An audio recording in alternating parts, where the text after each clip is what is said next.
ভারতের বিপক্ষে টেস্ট সিরিজে কারা থাকবেন আর কারা বাদ পড়বেন সেটা নিয়ে এবার অন্তত খুব বেশি আগ্রহ ছিল না কারোই। কারণ পাকিস্তানের সদ্য সমাপ্ত সিরিজে বাংলাদেশের দুর্দান্ত পারফরমেন্সের পর খুব যে একটা চেঞ্জ হবে না সেটা সবাই জানতো। সে পথে হাঁটেওনি ক্রিকেট বোর্ড। অনেকটা অনুমিত একটা স্কোয়াড ঘোষণা করলেন গাজী আশরাফ হোসেন লিপু, আব্দুর রাজ্জাক এবং হান্নান সরকারের নির্বাচক কমিটি।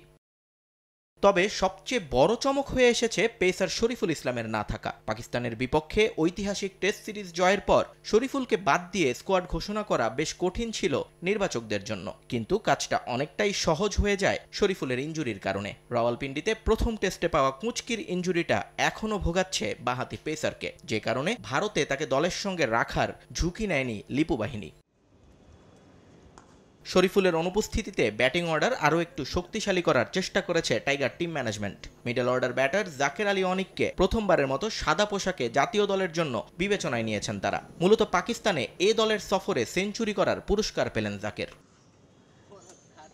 এছাড়া বাকি সদস্যরা আছেন আগের মতোই। ওপেনিংয়ে আছেন তিনজন, সাদমান ইসলাম এবং জাকির হাসানের সঙ্গী একমাত্র ডানহাতি মাহমুদুল হাসান জয়।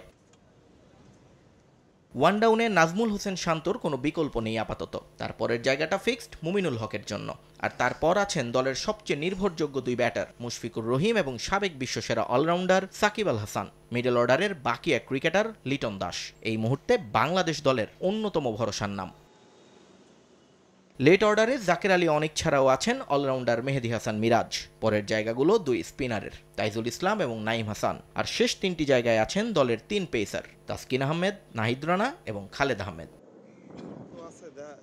14 সেপ্টেম্বর দলের সঙ্গে যোগ দেবেন হেড কোচ চান্ডিকা হাথুরুসিংহে। পরে 15 তারিখ ভারতে উড়াল দেবে বাংলাদেশ ক্রিকেট দল। নিয়ন মোহাইমিন, সময় সংবাদ।